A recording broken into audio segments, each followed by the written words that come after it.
नमस्कार दोस्तों, मैं Vipin John Indian largest documentation home care company से आप सभी लोगों का स्वागत करता हूं। फ्रेंड्स, आज का जो मेरा टॉपिक है वो है एलएलबी इंटरव्यूज के ऊपर। सॉरी, इंटरव्यूज नहीं बोलूंगा, एलएलबी वाइवा के ऊपर माफी चाहूंगा। तो एलएलबी में जो वाइवा लिया जाता है वो कितने मार्क्स का होता है, हमें कैसा ड्रेसअप करना होता है, डिस्कस करेंगे बिना डिले करे। देखिए, जो एलएलबी के अंदर वाइवा होता है सेकंड ईयर के अंदर, थर्ड सेमेस्टर या फोर्थ सेमेस्टर या थर्ड ईयर के अंदर, उसमें 50 नंबर का रिटन एग्जाम होता है, 50 नंबर का हमारा प्रैक्टिकल होता है। अब हम प्रैक्टिकल की बात करते हैं। प्रैक्टिकल मींस वाइवा की हम बात करने वाले हैं। तो अगर प्रैक्टिकल की बात करें तो उस 50 नंबर में से 30 नंबर की आपकी फाइल होती है, 30 नंबर की आपकी फाइल होती है और 20 नंबर का आपका वाइवा होता है, जो वो आपसे इंटरव्यू क्वेश्चन पूछता है।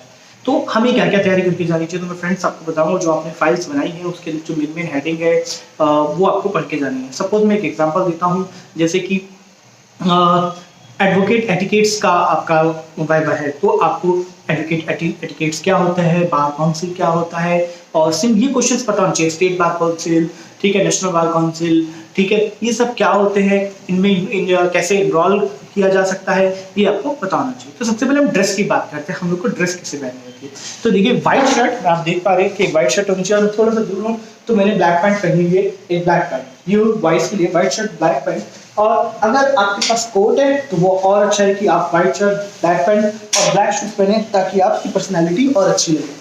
और गर्ल्स के लिए वो अपना सूट पहन सकते हैं ब्लैक एंड व्हाइट कॉम्बिनेशन के साथ, और या फिर बॉयज की तरह शर्ट और ट्राउजर डाल सकती हैं। तो ये तो ड्रेस की बात हुई, और शूज हमेशा ब्लैक होने चाहिए। तो फ्रेंड्स, जब भी आप अपना ड्रेसअप करें तो इसी तरह से ड्रेसअप करें। व्हाइट शर्ट और ब्लैक पैंट मैंडेटरी है, कोट नहीं भी है तो भी चलेगा, ठीक है। तो ये तो आपके आपका ड्रेस की बात, ठीक। जब इंटरव्यूअर आप इंटरव्यूअर के सामने जाते हैं तो आप कैसे होने चाहिए, ये ड्रेसअप की बात होगी। अब आपको क्या प्रिपेयर करना है सब, ठीक है। तो प्रिपेयर के लिए जो मेन टॉपिक्स हैं आपको लगते हैं कि एक वकील की क्या रिस्पॉन्सिबिलिटीज होनी चाहिए, क्या एटिकेट्स होनी चाहिए, उसे अपने क्लाइंट्स के साथ कैसे डील करना चाहिए, उसे अपने क्लाइंट्स के अकाउंट्स कैसे मेंटेन करने चाहिए, एक वकील के ऊपर कहाँ से एक्शन हो सकता है, स्टेट काउंसिल क्या होती है, बार काउंसिल क्या होती है, ये सब उसे पता होना चाहिए। अब ये तो कुछ टॉपिक्स की बात होगी, आपने फाइल बनाई तो ऑब्वियसली आपको पता होगा, आपने एग्जाम दिए होंगे तो भी आपको पता होगा, क्योंकि हमेशा जब तक जो वाइवा और प्रैक्टिकल होता है वो एग्जाम के बाद ही होता है, तो आपको टॉपिक्स कवर करने हैं। अब सारी बात आती है कि आपको प्रेजेंट कैसे करना है, ठीक है।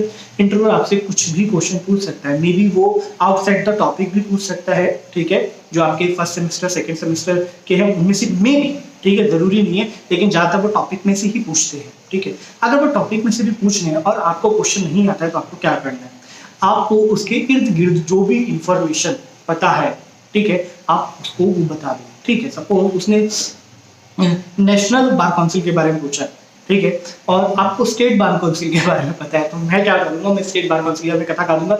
मुझे पता है कि मैं गलत बता रहा हूँ, लेकिन कहीं ना कहीं जो इंटरव्यूअर है उसके दिमाग में एक चीज तो जाएगी कि इसको कुछ पता है।